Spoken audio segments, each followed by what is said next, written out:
Welcome to System 96, Getting Started with Kiln-Fired Glass. We're going to talk about tools, we're going to cut glass, and we're going to make a project. Let's take a look at our tools. From the glass world, we have gloves, which are optional for cutting glass, but very important for unwrapping your glass or moving larger sheets. Safety glasses you should wear at all times. This is a glass cutter. These are running pliers.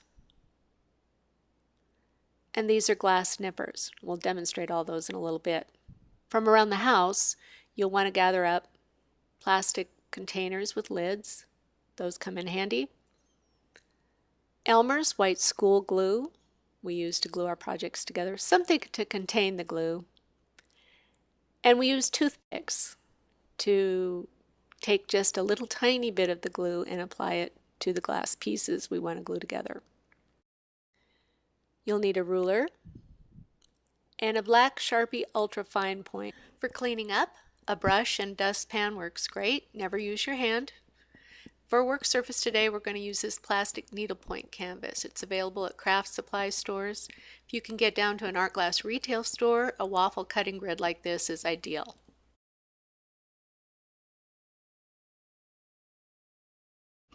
Okay, let's cut some glass. For practice, we've got a small piece of clear glass, 4 inches. Grab our glass cutter. Notice it has a screw. You want that facing up. Has a little wheel on the end that cuts the glass but not your finger. When you score, you always want to go from one edge to another. And you can pull towards you or push away from you. It doesn't matter. Using nice, even pressure is the most important thing in getting a good score.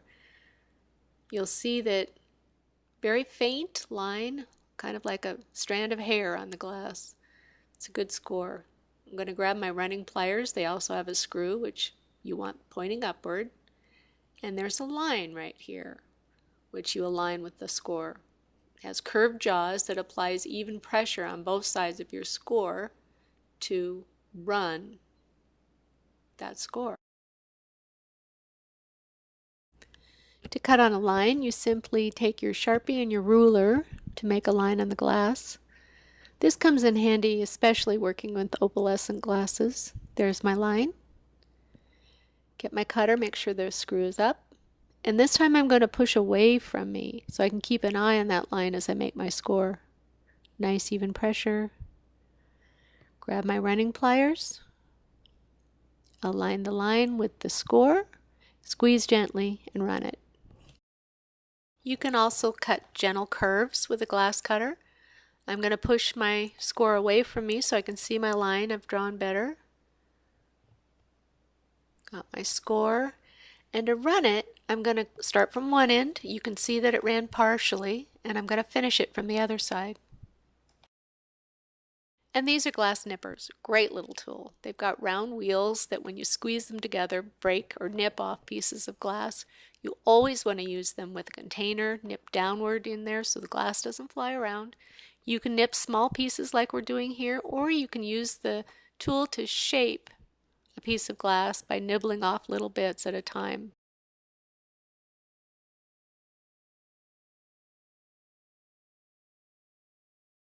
Now we're going to make the retro square project. Get all your glass ready, your project guide, and make sure you've taken all the stickers off of each piece of glass. Grab page 3 of the project guide. It has the cutting grid on it. Choose a transparent color from your palette, lay it on the grid, and with transparent colors you can see through to the lines below. Find the 2-inch mark, grab your cutter, score the glass with your running pliers, gently squeeze, and run the score. Do this with all your transparent colors. For the opalescent glass, you're going to lay it on the grid and get out your ruler and your Sharpie. Lay the ruler across the 2-inch mark. With the pen, draw a nice thin line. And now you can see where to score the glass. Get the cutter out. I'm going to push away from me so that I can watch the line better. Scored the glass. And I run the score. You want to do this with all your opal glasses. We're going to need a variety of smaller pieces for this project, so I'm going to lay this strip back on the grid and cut at the 2-inch mark to create a 2 by 2 inch square. That's going to be the biggest of the smaller sized pieces, but I'm going to need some even smaller ones. So I lay this back down, cut on the 1-inch mark, leaves me with 2 1 by 2 inch rectangles. I'm going to want one of those, but the second one I'm going to put back on there. Again, cut on the 1-inch line, and that leaves me with 2 1 by 1 inch squares. You're going to need a variety of sizes for all your colors.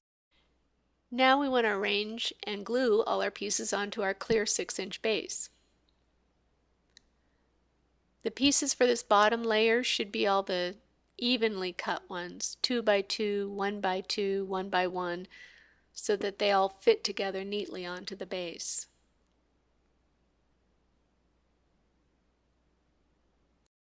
You want to use only pinpoints of glue. Applying it with the toothpick keeps you from using too much. The glue only needs to hold the pieces in place until we take the project from the work surface to the kiln.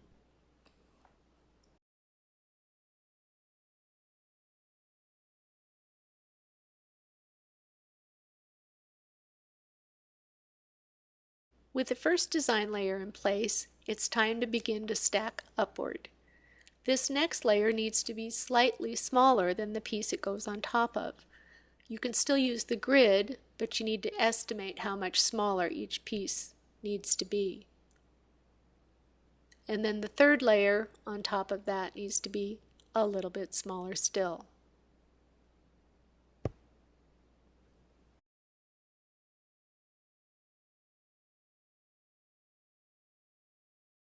When you're finished, your piece should look something like this.